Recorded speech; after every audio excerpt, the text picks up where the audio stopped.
In the midst of the sunshine, there lay an old farm with deep canals about it, and from the wall down to the water grew great burdocks, so high that little children could stand upright under the loftiest of them. It was just as wide there as in the deepest wood, and here sat a duck upon her nest. She had to hatch her ducklings. But she was almost tired out before the little ones came, and then she so seldom had visitors. Creak, creak! The eggs started to crack, and one moment after that, there were little creatures that stuck out their head. Quack, quack! They all came quacking out as fast as they could, looking all around them. How wide the world is, said all the young ones, for they certainly had much more room now compared when they were in the eggs. The largest eggs still lies there.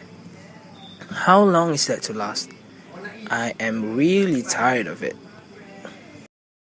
After a few days waiting, at last the great egg burst. Beep beep, said the little one, and crept forth. It was very large and very ugly. Mother Duck looked at him. It's a very large duckling, and none of the others look like that. The next day it was bright, beautiful weather.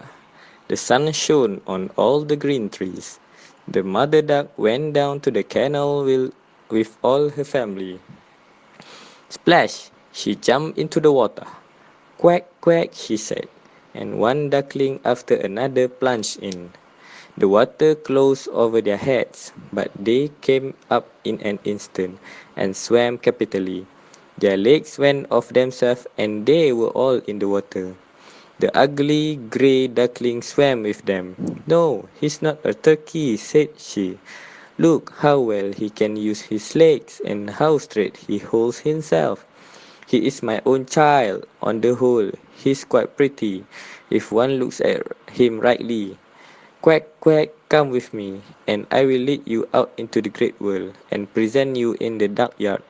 But keep close to me, so that no one may tread on you, and take care of the cats. Unfortunately, because he looks different from his siblings, he's being treated differently, and everybody tend to make fun of his weakness. Wherever he stands, he could only hear the word ugly came out from everybody's mouth. The poor duckling didn't know where he should stand or walk. He was quite melancholy because he looked ugly.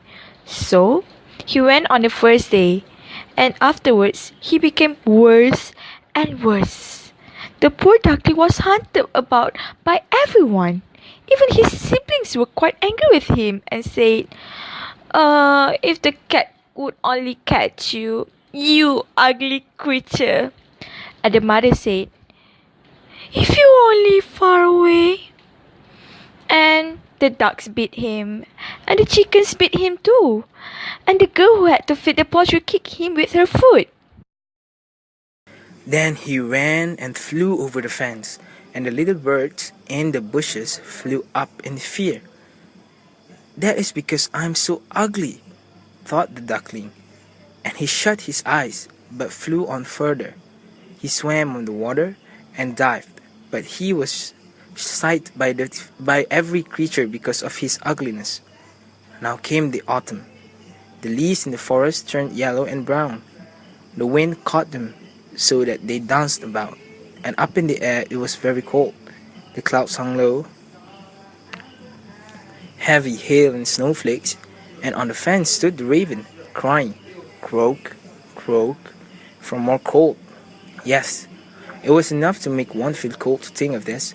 The poor little ducklings certainly have a rough time. One evening, the sun was just setting in his beauty. There came a flock of great handsome birds out of the bushes. They were dazzlingly white with long flexible necks. They were swans. Duckling had to endure in the hard winter. He lay out on the moor among the reeds when the suns began to shine again and the larks to sing. It was a beautiful spring. Then all at once the duckling could flap its wings. They beat the air more strongly than before, and bore it strongly away. And before it well knew how all this happened, it found itself in a great garden, where the elder trees smelled sweet and bent their long green branches down to the canal that wound through the region. Oh, here it was so beautiful, such a gladness of spring, and from the thicket came three glorious wild swans. They rustled their wings and swam lightly on the water. The duckling knew the splendid creatures and felt oppressed by a peculiar sadness. I will fly away to them, to the royal birds, and they will beat me, because I, that am so duckly, dare to come near them. But it is all the same. Better to be killed by them than to be pursued by ducks and beaten by fowls and pushed about by the girls who take care of the poultry yards and to suffer hunger in winter. And it flew out into the water and swam towards the beautiful swans. These looked at it, and sailing down upon it with outspread wings. Kill me, said the poor creature, and bent its heads down upon the water, expecting nothing but death. But what was this that he saw in the clear water? He beheld its own image, and oh, he was no longer a clumsy dark grey bird, ugly and hateful to look at, but a swan. It matters nothing if one is born in a duckyard, if one has only lain in a swan's egg. It felt quite glad at all the need and misfortune it has suffered. Now it realized its happiness in all the splendor that surrounded it, and the great swans swam around it and stroked it with their beaks. Into the garden came little children, who threw bread and corn into the water. And the youngest cried, "Ah, there is a new one!" And the other children shouted joyously, "Yes, a new one has arrived!" And they clapped their hands and danced about and ran to their father and mother. And bread and cake were thrown into the water, and they all said, "Wow, the new one is the most beautiful of all, so young and handsome." And the old swans bowed their heads before him. Then he felt quite ashamed and hid his head under his wings, for he didn't know what to do. He was so happy, and yet not at all proud. He thought how he had been persecuted and despised, and now he heard them saying that he was the most beautiful of all birds. Even the elder tree bent its branches straight down into the water before him, and the sun shone warm and mild. Then his wing rustled.